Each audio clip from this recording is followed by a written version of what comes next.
कुछ लोग अपने आप को प्रजागीर समझते हैं, यहाँ पे उपस्थित नहीं है, नेतृत्व करते हैं, हमारे धर्म में भी है, लेकिन वो लोग समझते हैं कोई नौजवान आगे नहीं बढ़े, कोई एक भी कार्यकर्ता जो दल का वफादार है उनका काम नहीं हो। वो चाहते हैं कि व्यक्ति विशेष का वफादार है, दल की वफादारी से उसे मतलब नहीं है। लेकिन मेरे साथियों, मैं आपको भरोसा दिलाना चाहता हूँ, व्यक्ति की वफादारी चंद दिनों तक होती है, लेकिन दल और विचारधारा की वफादारी आने वाले समय में इस अधिकार को दूर करके वो प्रकाश का किरण निकलेगा और एक नई नरेंद्र की शुरुआत होगी। ये भरोसा मैं आप लोगों को दिलाना चाहता हूँ।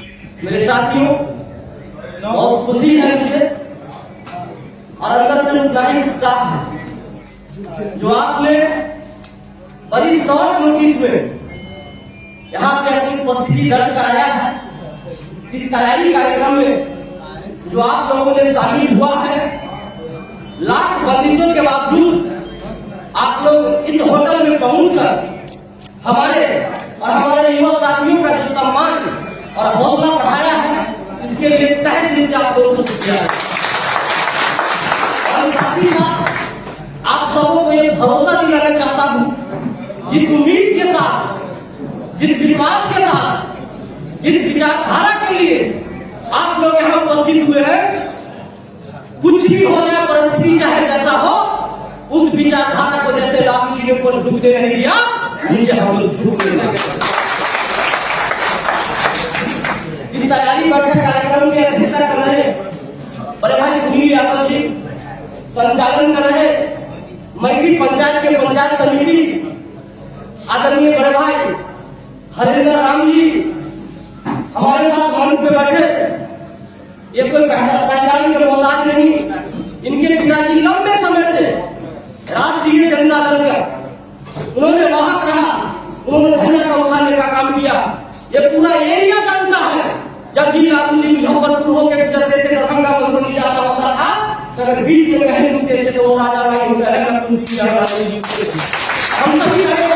पहुंचने का काम करते थे। आज हमारे बीच में वो नहीं है। मैं इस मंच के माध्यम से उनके चरणों में श्रद्धांजलि अर्पित करता हूँ और साथ ही साथ ये कहना चाहता हूँ अपने छोटे भाई राजा से कि आपके पिताजी ने जैसे तटस्थ तरफ के साथ राष्ट्रीय जनता दल का झंडा उठाया, बहुत सारी परिस्थितियों हम लोग को राजनीति में देखना पड़ेगा, युवा साथी है, लेकिन अपने कार्यक्रम का वीडियो मेरे भाई और हमारा साथ आपके कदम से कदम मिलाकर साथ आपके चलने का काम करेंगे। मेरे साथियों, इस मंच में उपस्थित भाई गुरु जी, छात्र के अध्यक्ष संजय जी, चंदन जी, हमारे मुखिया जी, बहुत सारे प्रतिनिधि धर्मेंद्र जी, बहुत सारे हमारे साथी जो शॉर्ट नोटिस में आदरणीय अरुण जी, राकेश जी, ओम प्रकाश जी, जो सभी साथी यहाँ उपस्थित हुए हैं, मैं इस मंच की ओर से, अपने ओर से, मंचासीन सभी समस्त कार्यकर्ताओं की ओर से तहे दिल से पुनः शुक्रिया अदा करता हूँ और इतना ही कहना चाहता हूँ, आपने इस मीटिंग में आके सिर्फ राष्ट्रीय जनता दल के विचारधारा को ही मजबूत नहीं किया है, राष्ट्रीय जनता दल के विचारधारा को आगे बढ़ाने वाले नौजवानों को हौसला भी बुलंद करने का काम किया। मेरे साथियों, मैंने पूर्व में ही सब्जेक्ट से आप लोगों को अवगत करा दिया कि भाई इस पर्पस क्या है, इस बैठक का हमारा उद्देश्य क्या है और इस बैठक के बाद हम लोग का प्लानिंग क्या है, उस पर मैं बात करने के लिए आपसे खड़ा हुआ हूँ साथियों। जैसा कि आप जानते हैं, 5 मार्च के दिन मिलर हाई स्कूल में पटना में पूरे बिहार के युवाओं का जुटान है और उस कार्यक्रम को उद्घाटन हमारे नेता तेजस्वी करेंगे। युवाओं को संबोधित आदरणीय आने वाले समय में जो बिहार के मुख्यमंत्री होने वाले हैं, जिनके नेतृत्व में हम युवा कदम से कदम मिलाकर चलते हैं और सीना ठोक के कहते हैं, अगर देश में सबसे ज्यादा अगर युवा, देश में सबसे ज्यादा अगर युवा है तो बिहार में है और उस युवाओं का अगर कोई नेतृत्व करता है तो तेजस्वी यादव उनके नेतृत्व को बढ़ाने के लिए आज ये बैठक बुलाई गई है। साथ ही साथ हमारे नेता का ये जो संकल्प है, जो घोषणा उन्होंने किया है, 2025 में अगर महागठबंधन की सरकार बनेगी तो माताओं बहनों को 2500 रुपया हमारी बहनमानी योजना के तहत हम लोग देने का काम करेंगे। विधवा पेंशन जो 400 है उससे बढ़ाकर 1500 करने का काम करेंगे। विधवा पेंशन को भी 400 से 1500 देने का काम करेंगे और जो बिजली की जो हालात अभी वर्तमान में बनी है, स्मार्ट मीटर से सिर्फ मैं ही नहीं, नौजवान नहीं, पूरा प्रदेश प्रधान है, उसे निजात दिलाकर 200 यूनिट मुफ्त आम जनता को देने का काम करेंगे। ये हमारे नेता का घोषणा ही नहीं,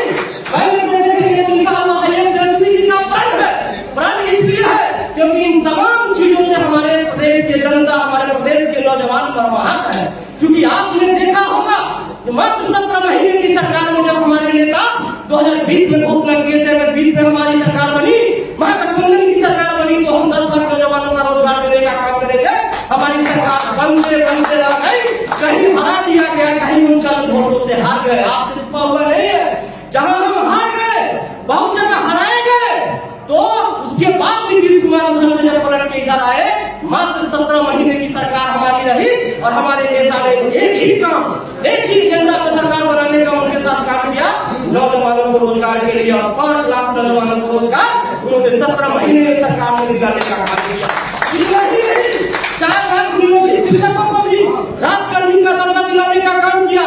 बिहार में आईटी पॉलिसी, टूरिज्म पॉलिसी, अगर कोई नेता अगर बिहार के बटन में लाने का काम किया तो उसका नाम तेजस्वी यादव है मेरे साथ। ये काम हमारे 17 महीने के शासनकाल में हमारे नेता के नेतृत्व में हुआ है। इसीलिए मैं बड़े विश्वास के साथ कहता हूँ, और हमारे नेता ने प्रण लिया है, और उस प्रण के साथ हम लोग आज इस मीटिंग से संकल्प लेते हैं, जो घोषणा हमारे नेता तेजस्वी जी ने किया है महागठबंधन की सरकार बनने पे, उसे हम जन जन तक पहुंचाने का काम करेंगे, गाय घाट के एक मतदाता तक पहुंचाने का काम करेंगे। इसीलिए आप तमाम साथियों की बात बुलाने का मैंने कृपा किया है, कष्ट किया है, आपको मैंने कष्ट किया है, इसके लिए मैं क्षमा चाहता हूँ। लेकिन मैं एक दूसरी बात आपसे एक विनम्रता से कहना चाहता हूँ, मेरे साथियों, ये कष्ट नहीं है, अपना भविष्य संभालने का समय है, क्योंकि आज जो देश में उनका प्रशासन बैठी हुई है, जो बिहार में भी जो उनसे गठजोड़ करके शासन चला रहे हैं, पूरे बिहार का क्या स्थिति है आप लोगों से, हम लोगों से छुपा हुआ नहीं है।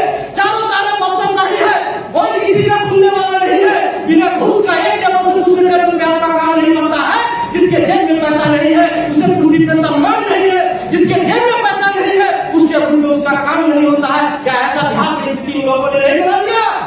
अगर बिहार की स्थिति अगर ऐसा बना है तो हम तमाम कार्यकर्ताओं का जवाबदेही है। हमारे नेता इन चीजों को लेकर संघर्ष कर रहे हैं। आने वाले चुनाव में एक एक बूथ हमको जीतना पड़ेगा। अब बूथ हम तभी जीतेंगे, बूथ हम तभी जीतेंगे, हम अपनी विचारधारा के लिए हमें संकल्प होना पड़ेगा। हमें ये भूल जाना होगा, हमें ये भूल जाना होगा बीच में कौन आया कौन गया उससे मुझे मतलब नहीं है। मेरा सिर्फ एक लक्ष्य लालटेन छाप है, मेरा एक विचारधारा राष्ट्रीय जनता दल का विचारधारा है, और इसी विचारधारा के तहत इन तमाम योजनाओं का जन जन तक पहुंचाने का हमारा ये संकल्प है साथियों। इसीलिए मैं तमाम साथियों से आग्रह करूंगा, इस मुहिम में हमने एक रथ भी बनवाया है, एक रथ बनवाया है 5 तारीख को चलने के लिए, और दूसरी तरफ इन योजनाओं का घोषणा में प्रचार है ताकि जन जन तक पहुंचाया जाए। और आप लोगों के साथियों के माध्यम से, नुक्कड़ सभा के माध्यम से एक हमारी बहन पर इस बात को पहुंचाना है, अगर महागठबंधन की सरकार बनेगी तो हमारी बहन योजना पहली कैबिनेट से हमारे नेता कहे हैं वो पास होगा। प्रत्येक माता बहनों के खाते में 2500 रुपया डालेगा। राजनीति की बहुत सारी खूबियां होती है, बहुत सारी कमियां होती है, ऐसी बात नहीं है। जो आप लोग यहाँ उपस्थित हुए हैं, आपके दर्द से मैं बर्बाद हूँ, आपके दर्द को मैं महसूस करता हूँ, मैं जानता हूँ। कुछ लोग यहाँ बैठे हुए क्योंकि आपके दम पे ही, आपके दम पे ही, हम लोग के प्रयास से ही, हम लोग के संघर्ष से ही हम लोग आने वाले चुनाव में बूथ जीतेंगे। और जब तक बूथ नहीं जीतेंगे तब तक विधानसभा नहीं जीतेंगे, और विधानसभा जीतेंगे नहीं तो मुख्यमंत्री कैसे बना पाएंगे? ये योजनाओं का लागू कैसे हो पाएगा आम आदमी के लिए? इसीलिए हम तमाम कार्यकर्ताओं को ये दायित्व लेना है, आपसी जो वैमनस्यता है, आपसी जो मनमुटाव है उसे दूर करना है, व्यक्ति को भुला देना है। ये कौन नीचे है? एक ही नेता हमारे हैं, वो तेजस्वी यादव है। एक ही विचारधारा है सामाजिक न्याय का, धर्मनिरपेक्षता का, जिसे लालू जी ने बढ़ाने का काम किया। आप उस विचारधारा को लेकर हम लोग जन जन तक जाने का काम करेंगे। इसी विचारधारा के तहत हम लोग को आगे बढ़ना है, हम लोग को काम करना है। रही बात हमारे आसपास की, हमारे क्षेत्रीय और हम लोग के ग्रामीण जो समस्याएं हैं, वो समस्याओं में आप लोगों से स्पष्ट रूप से कहना चाहता हूँ। अगर किसी से कोई गिला है तो चौक चौराहे में नहीं, मीडिया में नहीं, सोशल मीडिया में नहीं, ये चुनाव का टाइम है। हमारे नेता ने स्पष्ट रूप से जुम्मन की मीटिंग में कहा, जब मैं किसी नेता के कहने पर टिप्पणी की बात नहीं देने जा रहा हूँ, सर्वे करा रहा हूँ, जो जिसका सर्वे रिपोर्ट जैसा आएगा मैं टिकट का फैसला जारी करूंगा। जिस व्यक्ति को लगता है ये किसी चीजों से संतुष्ट नहीं है, कहीं उनको दरकिनार किया जाता है, कहीं उनको उपासित किया जाता है, जिन कार्यकर्ताओं को ये लगता है, मेरे साथियों 10 नंबर का दरवाजा खुला हुआ है, आप जाके अपनी शिकायत, अपनी बात अपनी व्याख्या नेता से कह सकते हैं, लेकिन आप लोगों से मैं आग्रह करके मैं कहता हूँ, इधर उधर बोलने से कुछ नहीं होगा। इधर उधर से अगर बोलेंगे हम लोग आपसी मनमुटाव में, तनाव में, तो विचारधारा कमजोर पड़ेगा, हमारी लड़ाई कमजोर पड़ेगी। हम महागठबंधन की सरकार 25 में जो बनाने का संकल्प ले रहे हैं वो कैसे बना पाएंगे? इसीलिए अपनी बात पे रहना है, अपनी बात को निष्पक्षता के साथ रखना है, लेकिन रखे हुए नेता के साथियों यही संकल्प लेना है, इधर उधर की बात में नहीं पड़ना है। मेरे साथियों, जिन लोगों ने आज ये कहना शुरू कर दिया है कि तेजस्वी यादव मुख्यमंत्री बनने का सपना देख रहे हैं, इस जन्म में पूरा नहीं होगा, वो बोलने वाले लोगों को जवाब हमारे और आपके जैसे नौजवानों को ही देना पड़ेगा, क्योंकि एक व्यक्ति को डिसाइड नहीं कर सकता है बिहार का मुख्यमंत्री कौन होगा। बिहार की जनता, गाय घाट की जनता यह डिसाइड करेगी कि मुख्यमंत्री कौन होगा।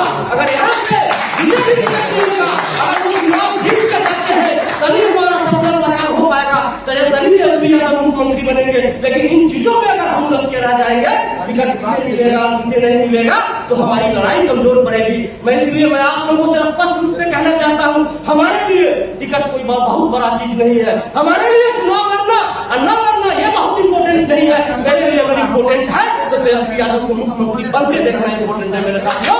इसीलिए इन व्यक्तियों को, इन नौजवानों को अगर लगता है जो भाई स्थानीय नेतृत्व से उनको समस्या है, इस तरीके का दिक्कत है, तो आप लोग अपनी बात पार्टी फोरम में रखिए, आप लोग अपनी बात नेता के समक्ष रखिए। मैं विश्वास दिलाना चाहता हूँ, जिस शिद्दत के साथ हमारे नेता कार्यकर्ताओं की भावनाओं को सुनते हैं, समझते हैं, मैं दावे के साथ कहता हूँ कि आप लोगों की समस्याओं का निष्कर्ष होगा, निराकरण होगा। जब निराकरण होगा तो आप लोग पूरी ताकत के साथ उस झंडा को बुलंद करने का काम करेंगे और आने वाले चुनाव में आप लोग बनने का काम करेंगे। मेरे साथियों, इसीलिए मैं लास्ट लाइन आपसे यही कहूंगा, जो हमारा नुक्कड़ सभा का आयोजन होना है, उस नुक्कड़ सभा में जो स्थल का चुनाव होगा, जिस जगह का चुनाव होगा, आप लोग अपना कीमती समय निकालिए और नेता का जो प्रण और संकल्प है उसे जन जन तक पहुंचाने के लिए दिन रात लगना होगा। तो लगेंगे, क्योंकि ये व्यक्तिगत लड़ाई नहीं, ये वैचारिक लड़ाई है। अगर आज हम ये नहीं करेंगे तो आने वाले समय में सरकार नहीं बनी तो जो दशा आज है इससे ज्यादा बदतर दशा आने वाले समय में हम लोग को देखना पड़ेगा। तो ये सिर्फ अपने लिए नहीं, अपने समाज के लिए, अपने क्षेत्र के लिए, अपने प्रदेश के लिए, और खासकर हमारे भाई ने ठीक ही कहा है, 60% युवा हमारे देश में है। पूरी दुनिया में सबसे ज्यादा अगर युवा है तो भारत में है, और पूरे भारत में सबसे ज्यादा कहीं युवा अगर है तो बिहार में है। और बिहार प्रदेश तो युवा प्रदेश 70 साल का 74 साल का मुख्यमंत्री नहीं चाहिए। अगर युवा प्रदेश है तो मुझे युवा मुख्यमंत्री चाहिए। युवा नेतृत्व को हम लोग को स्वीकार करते हुए भाई तेजस्वी यादव को मुख्यमंत्री बनाने के लिए जो करना होगा हम लोग 25 में करने के लिए तैयार है, तत्पर है। यही संकल्प लेके आप लोगों को यहाँ से जाना है। मैं तमाम साथियों से गुजारिश करता हूँ, एक बार हाथ उठाकर आप हमें विश्वास दिलाए इस योजना को और 5 तारीख के कार्यक्रम को सफल बनाने के लिए आप लोग बढ़ते रहेंगे और इस योजना को जल्द से जल्द पहुंचाएंगे। चलेंगे ना? चलेंगे ना? बिहार का मुख्यमंत्री कैसा हो? मुख्यमंत्री कैसा हो? मुख्यमंत्री कैसा हो? जनता दल जिंदाबाद, जनता दल जिंदाबाद, राहुल गांधी जिंदाबाद, यादव जिंदाबाद, यादव जिंदाबाद। बस आखिरी लाइन कह के मैं विवाद समाप्त करूंगा। रख हौसला वो मंजर भी आएगा, प्यासे के पास चल के समुद्र भी आएगा। रख हौसला वो मंजर भी आएगा, प्यासे के पास चल के समुद्र भी आएगा। थक के मत घट है मेरे युवा साथियों, मंजिल भी मिलेगी और मिलेगा मजा। आपकी लड़ाई में इस लड़ाई को कमजोर नहीं करना है। एक ही संगत, एक ही नारा, अब की बार तेजस्वी यादव, अब की बार तेजस्वी सरकार।